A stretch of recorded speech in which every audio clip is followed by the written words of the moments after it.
So we've arrived at a place where protesting racism is somehow a protest against the country. We've arrived at a place where 30%, maybe more, of people claim to not be scientists about climate change, but then they say they've done their own research in regard to a virus, even though they got a C minus in science class. We've arrived at a place where a woman's womb is now more regulated than an automatic rifle in the second largest state in the country. And we've arrived at a place where murals of a murdered African American man are being defaced for reasons I can't understand.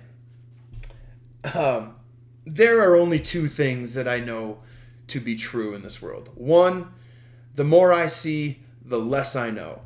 Two, if you are a person who insists on driving 10 miles an hour under the speed limit, then you don't allow people who want to drive the aforementioned speed limit go around you. Then, once those people finally do go around you, you proceed to not roll down your window and seemingly go into a psychotic road rage episode by screaming at the aforementioned rolled up window and flicking everybody off that wants to go the speed limit. If you are one of those people, and I say this from the bottom of my heart, go to hell. And while you're down there, save a seat for Larry Nassar. So, I am fired up today. It's a Tuesday, and we've got a heavyweight fight this weekend. Oh my gosh, I am so excited, so excited. You'll also notice I'm wearing the Oakland A's. I am the furthest thing from a fan of this sport. I think watching grass grow is sometimes a lot more fun than watching a 1-0 9-inning baseball game. But the reason why I'm having Oakland A's, and you guys would probably know this at this point from this show and kind of how I am and who I am, I jumped in on their winning streak. I think it was after they won 7 in a row.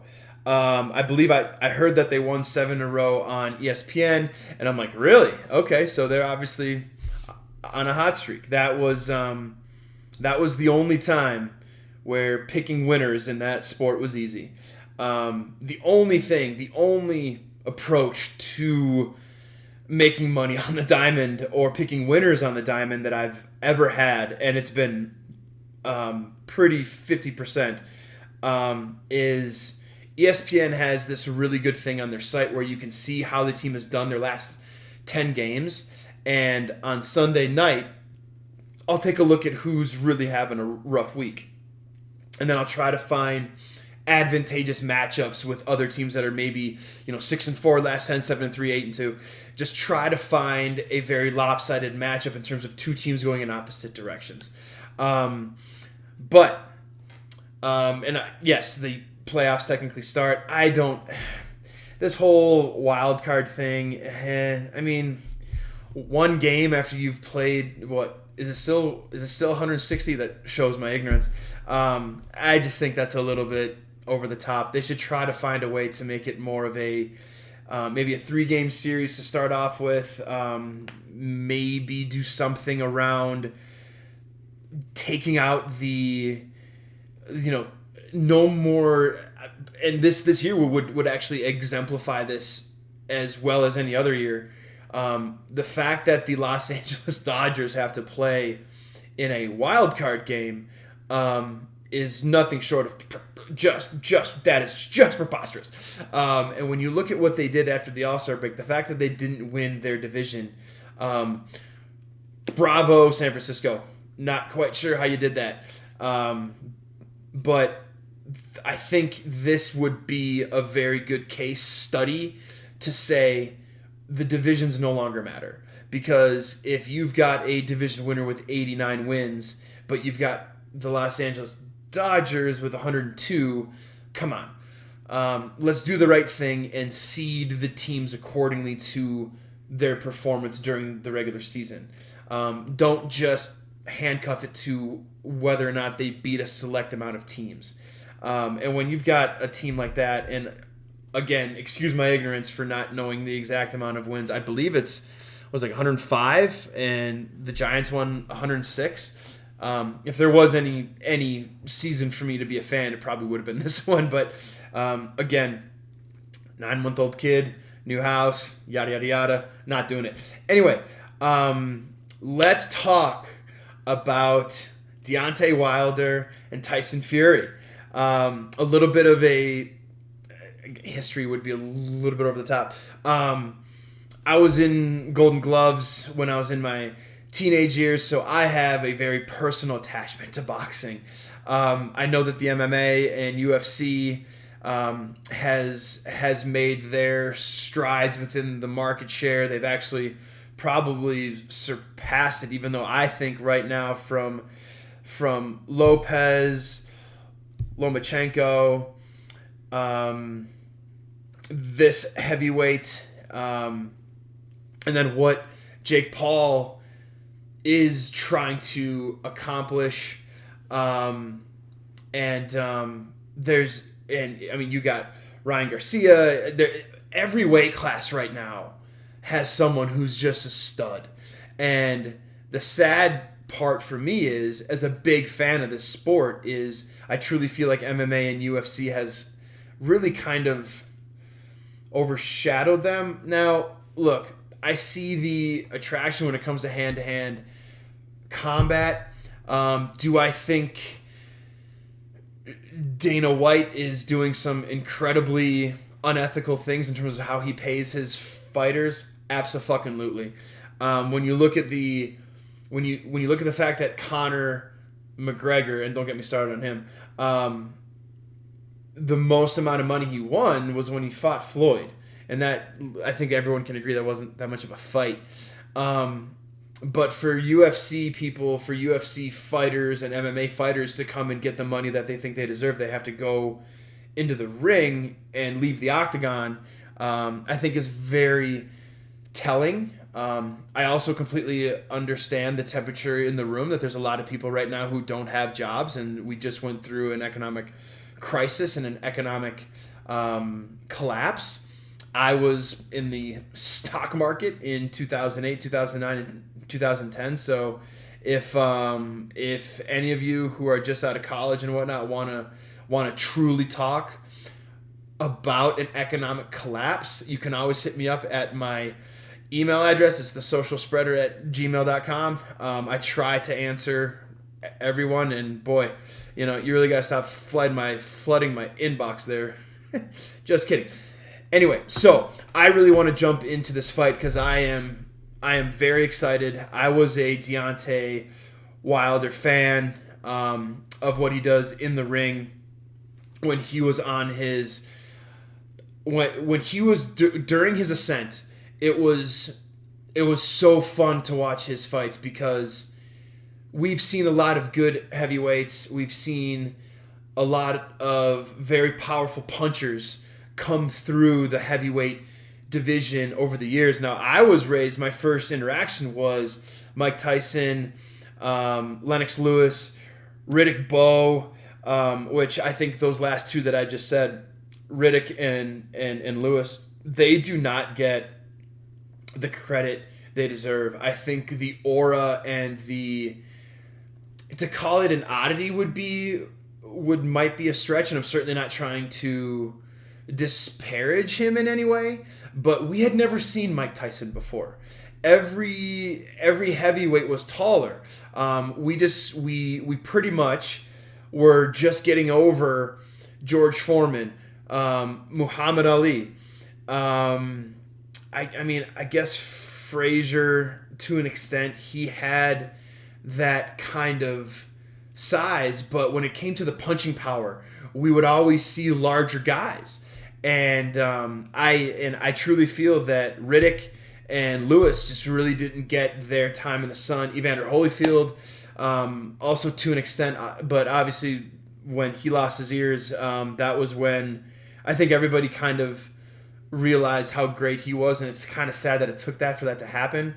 I appreciated how great he was when he was making his ascent because no one wanted to fight him. He was a relatively unknown for a while just because he was underneath the radar because the radar was looking at Tyson. And so when he comes in and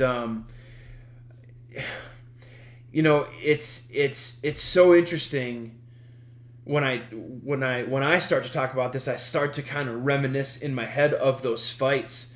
And man, I mean, Lennox Lewis was a powerhouse. Riddick Bowe for a while was a powerhouse. Holyfield was good, but all anyone ever talks about from that era is Mike Tyson. And as someone who spent some time in the ring, and I feel confident if I get in the ring with anybody, my weight class and stuff, and if I train, yada yada yada, I don't need emails challenging me to fights. You know, it's kind of sad for me when I kind of look in the rearview mirror and I look at those guys. And Mike Tyson was fantastic. He was phenomenal. We had never seen that, and that was kind of the novelty, if you will, the attraction was because we had not ever seen anything like that. And so when I look at this fight coming up on Saturday night, one, I am so stoked because what I personally feel that this is going to come down to is weight.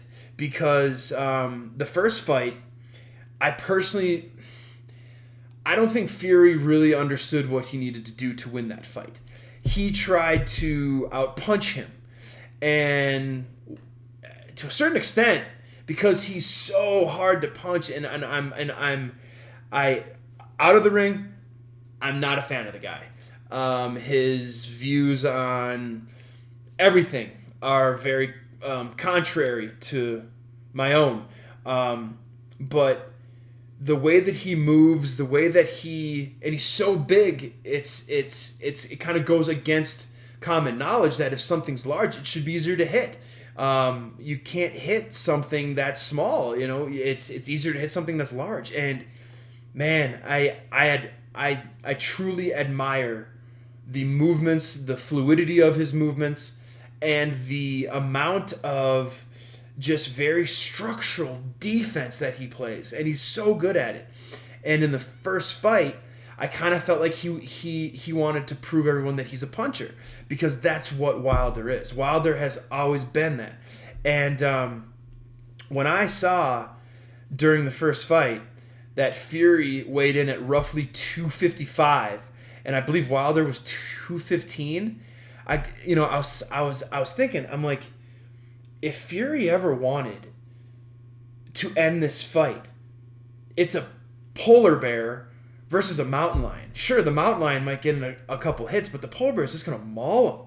And lo and behold, in the second fight, Fury comes in at 273 and Wilder at 230, because I think Wilder's camp knew that too, and they thought 230 would be good, but then Fury comes in around 275.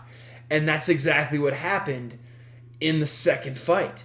That was a street fight that if you found yourself in, that some dude is just pushing you around, he's not necessarily hitting you that hard, he's not really squaring up and giving you the actual 1-2s, he's not really doing the whole thing that you would do in the ring from the perspective of, I'm going to out-hit you, I'm just going to maul you to death. I got you by almost 50 pounds. Like, I'm gonna weigh on you. I'm gonna lean on you. I'm gonna put my weight on you every minute that I can, and then I'm gonna slip a couple jabs and slip a couple hooks and slip a couple uppercuts. And that's what happened. And so that's why I think the weigh-in is so important. That's also why I think the odds are so stacked. Oh man, when I saw this fight on the card, I was anticipating Fury to be minus 220, maybe minus 250. There are some sports books that have him minus 300. That is a heavy favorite. And Wilder's a plus 250 underdog. And so I'm assuming that the casinos are thinking the same way I am, and they're also seeing they saw the same thing that I saw in the last fight, that if Fury just makes up his mind that, I mean, yeah, this guy can probably knock me out, but if I go into him and get inside and simply lean on him and jab him and hook him to death, he's gonna fall, because he's gonna have to crack me a couple times square in the face, and he did it once in the first fight. It was in the later rounds, and for some reason, one of the critiques that I've heard of Deontay Wilder is his first couple rounds are slower. Well, yeah, he's a puncher. He's trying to feel it out. He's trying to find his holes. And as long as Fury does not allow Wilder the chance to really kind of charge up and really get a good alleyway to hit him, I don't see how Fury can lose this fight. What he showed me in the first fight is that he is just far larger, and that's saying something, because Deontay's 6'7", and when I see him in the ring with Fury, I'm like, ooh. And look, I understand that from the way into the actual fight, these guys probably eat anywhere between 15 to 20 pounds of food. And that's just how it is.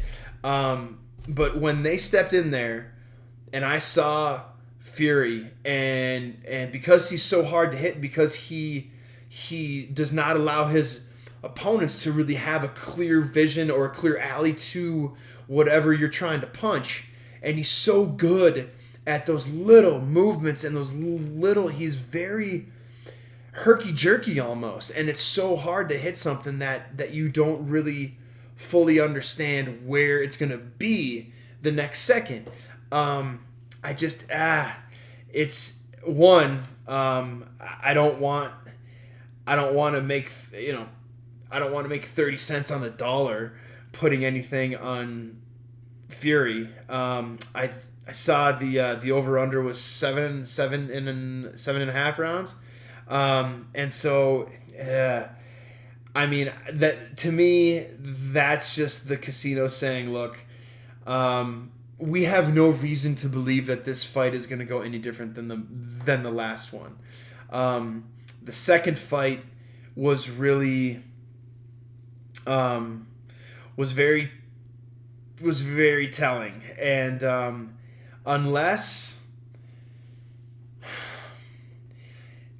I mean, I have to think Fury's going to come in around 275 again. He has no reason not to. And so Wilder's going to have to be 240, 245 to just simply withstand the weight onslaught of Tyson Fury. And so I'm excited to watch it just because I'm a huge fan. I think Fury will win, and please do not get me started on this Anthony Joshua thing. Can we just stop? If there's any fight I want to see after this, just for the visuals, it's Joshua Wilder. I mean, why wouldn't we want to see that? I think because of his size and the sheer physique that he had, that Anthony Joshua received a lot more accolades before he even knocked anybody out than perhaps he should have.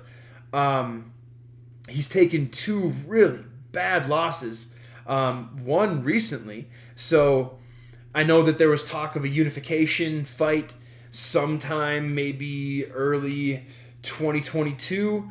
But even if Fury were to win, I don't see that happening. And if Wilder were to win, I almost see a fourth fight.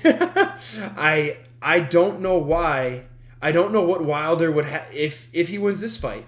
I don't know what he would have to gain.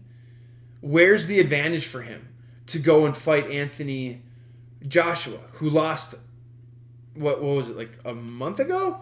And so, it's it's a fascinating fight. Anytime you have someone that's got knockout power, and Wilder has proven that he's always had that.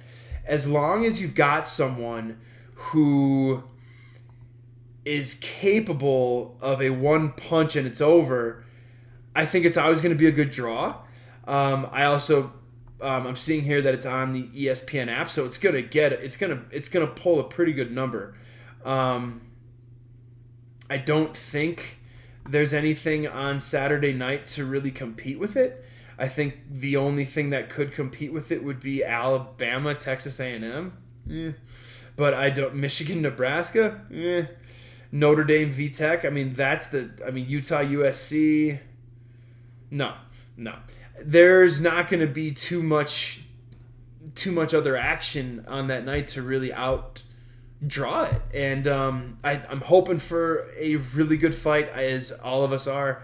I think whenever anybody tunes in for a fight, that's really all that they're after. We really just want to see a good competitive fight. But from a personal standpoint, if I were in the ring, and I had a couple of actually sanctioned, fights through Golden Gloves, but if I was in a ring and I get demolished by someone who's got me by a couple pounds, to say the least, and I look at the highlights and there's not too many marks on him, he was licking my blood, or whichever one that was. I don't know if I'd want to. I let's just say I might want a tune-up fight before I take the rematch. I don't know if a definitive rematch would be something that I would really be gung-ho about. But as a Wilder fan, and as someone who's seen him and the punching power that he has, and just how kind of out of nowhere it comes at times, I'm hoping for a really good fight. I'm excited. I hope that it ends up. I hope it ends up the way that people are hoping, because I think at the end of the day, a lot of people just tune into a fight to see a good fight, and that's really all that we're after here. So, as I said, I am super excited about that fight. I hope it's somehow you guys can find some way to pick a winner that's worth it. But yeah, I'm super stoked about it. And hopefully we see a fight that's good. I also wanted to address something that I said in my most previous episode. I got an email saying, "Hey man, you should really be careful about calling Urban Meyer a scumbag." And I said, "Really?" Well, I didn't really reply. I don't normally reply to someone who's obviously just trying to stoke the fire. But the covering up of what Zach Smith did to his wife, and you pair that with this, I don't usually throw judgment or shade on people that I don't know. And perhaps I should have said, okay, he's exhibiting actions that of a scumbag. Is that more politically correct for people? I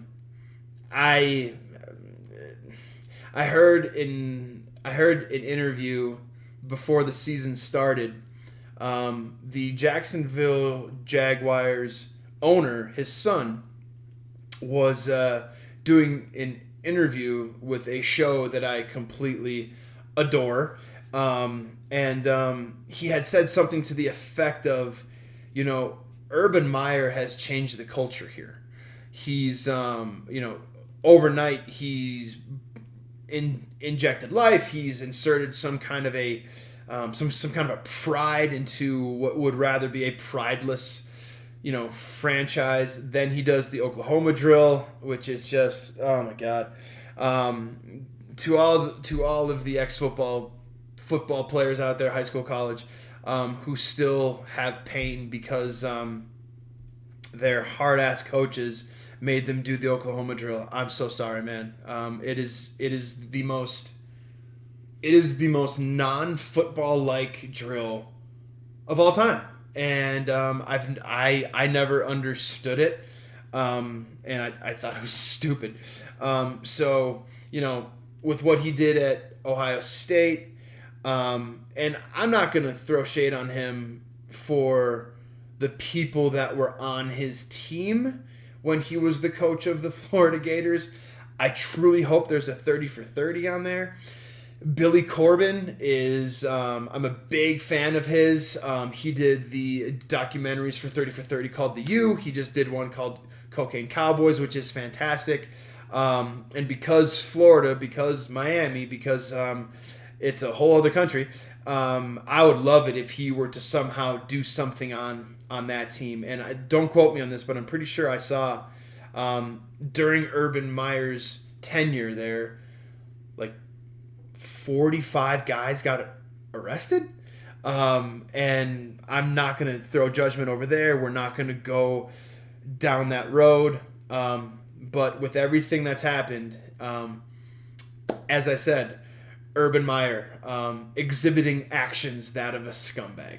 So tomorrow and Thursday and Friday, I'm going to try to do a show each week. We're really going to jump into the lines here. We're going to take a look at the games coming into the weekend. But I had to talk about. I love boxing. It gets me so excited. I love boxing. So I hope you guys are as into it as I am. I hope you enjoy the fight. I hope you get it. And if you've got any action here tonight with the playoffs starting, good luck with your bets.